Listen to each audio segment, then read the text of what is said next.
Lies of P is a highly anticipated Souls-like that will be releasing September 19, 2023 for PC, PlayStation 4 and 5, Xbox One, and Xbox Series S and X. This game will be a day one release for Game Pass subscribers. Yesterday we were blessed with a surprise release of a demo for this game. With Souls-like games being some of my favorite games, there was no chance that I wouldn't try out this demo for a few hours. The demo was around 3 hours long for me, as I made sure to explore every nook and cranny, leaving no stone unturned. And I have to say, I'm incredibly impressed with Lies of P. After playing the demo, my excitement level went from an 8 out of 10 to a 15 out of 10. This is not to say that it's perfect, and there's nothing wrong with it, but 99% of the things are done right, and there's very few things that the devs could work on. But even if they don't, that's alright too. Let's dive right into this analysis. The game starts off by allowing you to choose from one of 3 starting classes. These classes essentially boil down to a strength-based heavy gameplay, a dexterity-based quick gameplay, and a balanced gameplay style. Choosing one of these classes will determine the starting stats and starting weapon for your character. However, you can acquire the other weapons shortly after starting, and you're also able to change your stats to a different playstyle if you feel like you've made a mistake later on. Now that you've chosen your starting class and starting weapon, the game wastes no time throwing you right into the fight. The combat offers a wide variety of different attacks and abilities. Naturally, you have a light attack, a heavy attack, and a charged heavy attack, which is very on point with what every single Souls-like game offers. Lies of P is also quite similar to Bloodborne in the sense that if you get hit by an enemy, you have a small portion of your health that is recoverable if you hit an enemy back shortly after you got attacked. Additionally, your character also has a prosthetic arm, kinda like Sekiro, that is actionable with the left trigger. This ability differs depending on which left arm you have equipped. For example, one of the arms is able to shoot strings that pulls enemies toward you. Another interesting combat feat is what is called the Fable Arts. Basically, your weapon is composed of a blade and a handle, and you are able later to mix and match different combinations of these blades and handles. Each handle has 2 different Fable Arts associated with it. Looking at the top left corner of the screen, you will see a blue bar that has 3 different fillable boxes. Fable Arts uses the energy of these boxes and therefore can't just be cast whenever you want. With the Greatsword, the 2 Fable Arts that come with the default handle are Link Slash and Absolute Defense. Link Slash is basically a quick 360 sweep with the sword, and Absolute Defense places you into a defensive parry stance that allows you to counterattack if you get attacked in that stance.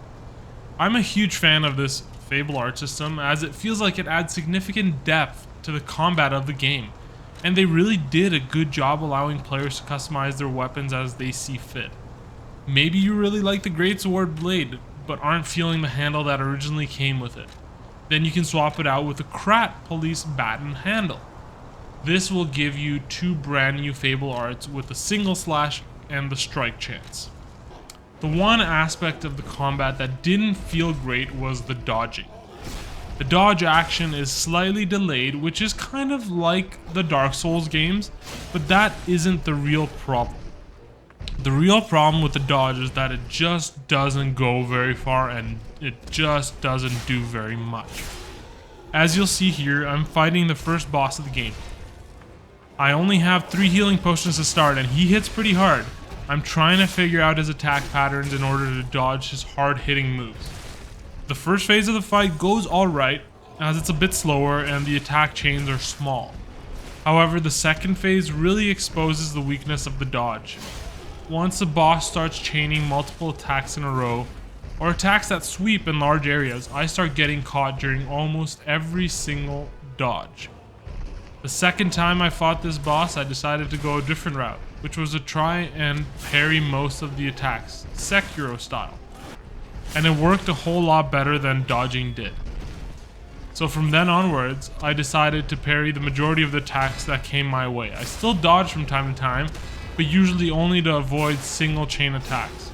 Let's watch a little bit of this second phase of the boss fight and just, you know, to illustrate exactly how the parry timing feels a lot better than the dodging.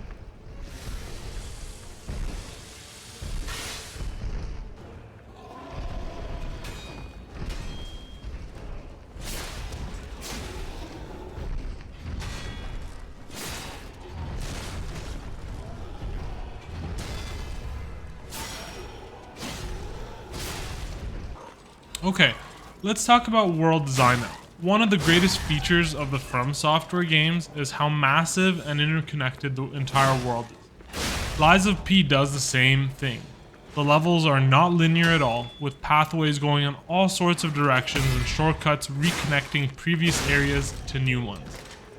Honestly, I'm a bit directionally challenged and I was getting lost and losing my way in Lies of P. If that's happening to me, then you know the level design is good. Related to the level design is the ambience of the game. This includes the actual art style of the environment, scenery, and the enemy design.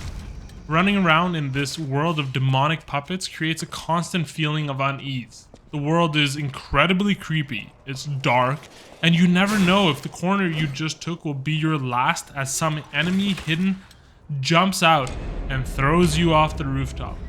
The developers did an A++ job with all aspects of the design of this game.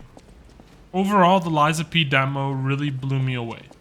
Between the varied, deep combat and excellent level design and ambience, Lies of P had very little going wrong for it. This game could release tomorrow in its current state and it'd still be 10 times better than what we saw with Jedi Survivor, Redfall, and God forbid, Gollum. It's probably 100 times better than Gollum right now, and we're 3-4 months away from release.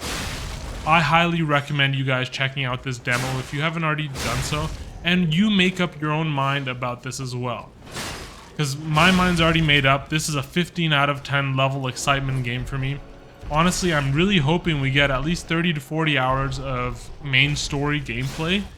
And I know there's going to be a significant amount of replayability just because of the design of the customizability of the weapons. That's one of the largest factors contributing to replayability in a game.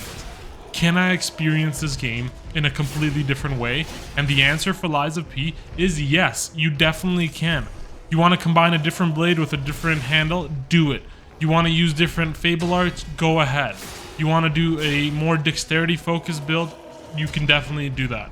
So there is going to be a ton of replayability in Lies of P.